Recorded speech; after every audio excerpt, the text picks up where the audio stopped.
দেখো আমাদের কাছে এই যে অ্যাপাচি 164 আছে, বেশ কিছুদিন ধরে পড়েছিল, যাওয়ার পরে আমরা নতুন করে রেডি করেছি। এরকম এর ওয়ারিং নতুন, মিটার নতুন, হেডলাইট নতুন, টিসিআই নতুন, ব্যাটারি নতুন, ফুল ইঞ্জিনে কাজ করা। তারপরেও আমরা গাড়ি যখন ব্যাটারিতে ফুল চার্জ দিয়ে লাগাচ্ছি, গাড়ি চলছে, চলার পরে ব্যাটারি যখন চার্জ ডাউন হয়ে যাচ্ছে, গাড়ি আপনি আপ বন্ধ হয়ে যাচ্ছে। তারপরে আমরা যখন ব্যাটারি খুলে চালাচ্ছি তখন কিন্তু গাড়ি স্টার্টই হচ্ছে না, মানে ব্যাটারি যখন আমাদের গাড়িতে নেই তখন কিন্তু ব্যাটারি স্টার্টই হচ্ছে না এবং ব্যাটারিটা চার্জই হচ্ছে না, যার কারণে ব্যাটারি আপনি আপ ডাউন হয়ে যাচ্ছে। তো গাড়ির সমস্ত কিছু নতুন লাগানো, তারপরেও কেন এরকম হচ্ছে সেটাই আমরা আজকে এই ভিডিওর মাধ্যমে দেখাবো। তো চলো দেখে নেওয়া যাবে। তো চলো সবার আগে দেখাই, গাড়ির ব্যাটারিটা কিন্তু একদম নতুন, দেখতে পাচ্ছ গাড়ির ব্যাটারি নতুন এবং চাবি অন করব, দেখো মিটারে একদম সুন্দর লাইন আসছে, আর ব্যাটারি একদমই নতুন, আর ইউনিটও কিন্তু লাগানো আছে দেখতে পাচ্ছ। তো গাড়িটা আমি স্টার্ট করব একবার, দেখো গাড়িটা স্টার্ট হয়ে গেছে খুব সুন্দর। কিন্তু গাড়িটা স্টার্ট হওয়ার পরে কী হচ্ছে, গাড়িটা একদিন দুদিন চলে ফের গাড়ির ব্যাটারিটা ডাউন হয়ে যাচ্ছে। আর ইউনিটও কিন্তু একদম সুন্দর করে লাগানো আছে, আর ইউনিটের কন্ডিশনও খুব ভালো, রেগুলেটর যেটা। আর এর আর ইউনিটটা কিন্তু একটু আলাদা, এর আর ইউনিটে একটা জায়গায় তিনটে ওয়্যার আছে, আর একটাতে একটা রেড কালার যেটা সেটা একটা সিঙ্গেল ওয়্যার। আর এর তিনটে ওয়্যারের কিন্তু কাজ ব্যাটারি চার্জ করা নয়, দুটো ওয়্যার ডাইরেক্ট চলে যাচ্ছে হেডলাইটের সুইচে, তার সেটা ভায়া হয়ে যাচ্ছে পিসিআই ইউনিটে, তারপরে কিন্তু আবার দুটো ওয়্যার ভায়া হয়ে যাচ্ছে হেডলাইটে। এর কিন্তু একটু উল্টো সিস্টেম ওয়ারিং হেডলাইট রিলেটেড যে ব্যাপারটা। আর এটা এবিএস মডেল আর নন এবিএস মডেলে ওয়ারিংয়ের হালকা ডিফারেন্স আছে, আর যেটা মিস্ত্রিরা বুঝতে পারবে। তো এটার জন্য আমরা ফার্স্ট কী করব, ব্যাটারিটা একবার মেপে আর কি মাল্টিমিটারটা অটোমেটিক ধরে স্টার্ট করে পিক আপ দিয়ে দেখবো যে ব্যাটারিটা চার্জ হচ্ছে কি, যেহেতু রেগুলেটর লাগানোই আছে, ঠিক আছে। তো ব্যাটারি আর ইউনিটটা চার্জ দিচ্ছে কিনা ব্যাটারিটা, যেহেতু ব্যাটারি ডাউন হয়ে যাচ্ছে, তো সেটা আমাদের দেখার জন্য এটাকে আগে চেক করতে হবে যে ব্যাটারিটা চার্জ হচ্ছে কি। তো স্টার্ট দেওয়ার পরেও দেখো ব্যাটারি কিন্তু খুব একটা আপ ডাউন হচ্ছে না, ঠিক আছে, খুব একটা মানে আপ ডাউন হচ্ছেই না বললে চলে, মানে আপ ডাউন হচ্ছেই না বললে চলে।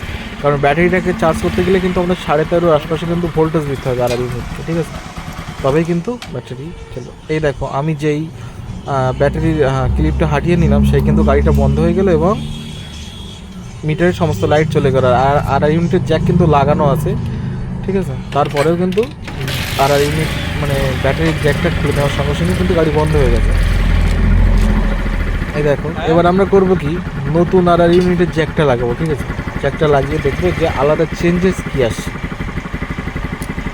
আর এটার আর ইউনিটটার মানে আমাদের চেক করার জন্য কাছে আর ইউনিট থাকতে হবে, অথবা নতুন একটা নিতে হবে, যেটার দাম দেখো নতুন নেওয়াটা সম্ভব সবার পক্ষে না, 1600 টাকা সামথিং কিছু দাম আছে, এটা এমআরপি আছে। তো আমরা নতুন আর ইউনিটটা লাগাবো। আর নতুন আর ইউনিটে কিন্তু টোটালে 5টা ওয়্যার থাকে, ঠিক আছে, একটা জায়গায় 3টে, একটা সিঙ্গেল ওয়্যার আর একটা বডি ওয়্যার।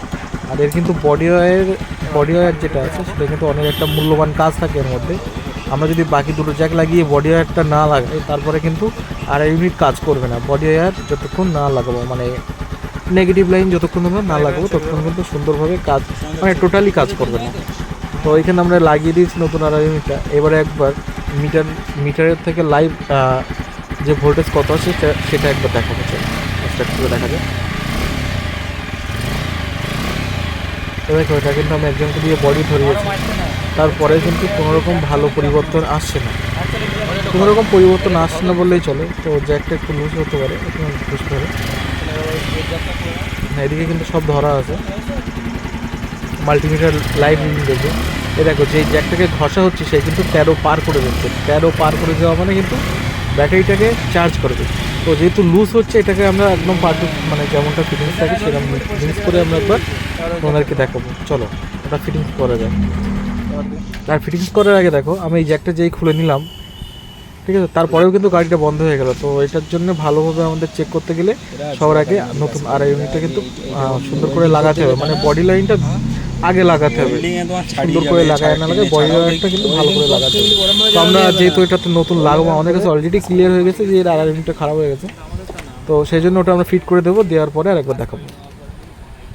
তো দেখো ওটা আমরা লাগিয়ে দিয়েছি নতুন আর ইউনিটটা। এইবার আমরা ব্যাটারি পয়েন্টটা খুলে দেবো। দেখ ব্যাটারি পয়েন্ট খুলে দিলাম এবং পুরোনো আর ইউনিটটা কিন্তু চেঞ্জ করে দিয়েছি। আর নতুনটা লাগানো আছে, দুটোই জ্যাক লাগানো আছে এবং গাড়ি স্টার্টেও আছে, দুটোই ওয়্যার কিন্তু লাগানো আছে দেখতে পাচ্ছ। আর এটার মেন ওয়্যার থেকে আউটপুট বার হবে যেটা ব্যাটারি চার্জ করার জন্য, এটা হচ্ছে এই রেড কালারের ওয়্যারটা, যেটা হচ্ছে রেড কালারের জ্যাক, এটা কিন্তু এটা থেকেই কিন্তু আউটপুটটা বার হবে, ঠিক আছে। লাগিয়ে না তো দেখো এবার আমরা আরেকবার স্টার্ট করবো ব্যাটারিটা লাগিয়ে।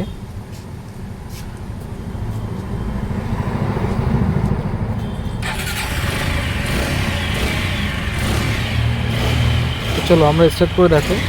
স্টার্ট করার পরে যখন আমরা এই মানে আরআর ইউনিটের জ্যাকটা যখন খুলে রেখেছি, তখন কিন্তু ব্যাটারি থেকে এই যে ব্যাটারি এই জ্যাকটা থেকে কিন্তু লাইন হচ্ছে, এই যেরকম বন্ধ হয়ে গেল। তো এইবার আমরা শুধু কি করব, যে আরআর ইউনিটের যে লাল কালারের জ্যাকটা আছে, এই লাল কালারের জ্যাকটা লাগিয়ে ব্যাটারি পয়েন্ট ছাড়াই স্টার্ট করবো, মানে ব্যাটারি যে জ্যাকটা ওটা লাগাবো না, ওটা ছাড়াই স্টার্ট করবো। চলো দেখো এটা কিন্তু খোলাই আছে, যেহেতু খোলা আছে আমাদের পা দিয়ে স্টার্ট করতে হবে। গাড়ি কিন্তু স্টার্ট হয়ে গেছে, হেডলাইট জ্বলে গেছে। তো দেখো জ্যাকটা কিন্তু খোলাই আছে, তার মানে কি হলো, এখানে কিন্তু রেজাল্টটা দাঁড়ালো কি আরআর ইউনিট কিন্তু আমাদের ব্যাটারিটাকে চার্জ করছিল না। চার্জ না করার ফলে কী হচ্ছিলো, গাড়িটার ব্যাটারিতে যতক্ষণ চার্জ থাকছিল, সেটা একদিন হতে পারে, দুদিন হতে পারে, 2 ঘন্টা হতে পারে, ততক্ষণ গাড়িটা চলছিল। ফের গাড়িতে আবার নতুন করে ব্যাটারিটাকে চার্জ করে আবার লাগালে আবার কিন্তু চলছিল। এবার আমরা লাইভ মিটারটা একবার দেখাবো, লাইভ মিটারে কতটা পরিবর্তন আসবে এবার দেখতে পাবে। এটা লাগিয়ে আমি একটু পিকআপ দেবো। হ্যাঁ এইবার দেখো আমি যে একটু পিকআপ দেবো, 13 পার হয়ে যাবে। দেখো 11, 12 দেখাচ্ছে, 12, 13 পার হয়ে গেছে, 13, 12 মোটামুটি। এইবার যেটা হচ্ছে 13 পার হচ্ছে, মানে কিন্তু ব্যাটারিটা আমরা এই ভিডিওর মাধ্যমে দেখালাম যে অ্যাপাচি 4V মডেলগুলোতে, যেগুলোতে ব্যাটারি নতুন লাগানোর পরেও যাদের বারবার ব্যাটারি ডাউন হয়ে যাচ্ছে এবং ব্যাটারি ডাউন হয়ে যাওয়ার সঙ্গে সঙ্গে গাড়িটা স্টার্টও হচ্ছে না, তো তারা সেই সমস্যাটা কীভাবে সমাধান করবে আমরা কিন্তু এই ভিডিওর মাধ্যমে পুরো ডিটেলসে দেখিয়েছি। খারাপ আরআর ইউনিট বলতে ব্যাটারির চার্জারটাকে শর্টে আরআর ইউনিট বলে বলছে, যেটা ফুল নেম হচ্ছে রেগুলেটর রেকটিফায়ার ইউনিট। যাদের যাদের গাড়িতে একই সমস্যা দেখা দিচ্ছে, তারা অবশ্যই মিস্ত্রিকে চেক করিয়ে এই আরআর ইউনিটটা বদলে নিতে পারো। এই আরআর ইউনিটের কিন্তু গাড়িতে সব থেকে বড় একটা ভূমিকা থাকে। তো এই ধরনের ভিডিও দেখতে তোমরা যারা অবশ্যই ভালোবাসো, তারা আমাদের চ্যানেলটাকে অবশ্যই লাইক, শেয়ার ও সাবস্ক্রাইব করতে ভুলো না। আর দেখা হচ্ছে নতুন কোনো ভিডিও, ততক্ষণের জন্য টাটা।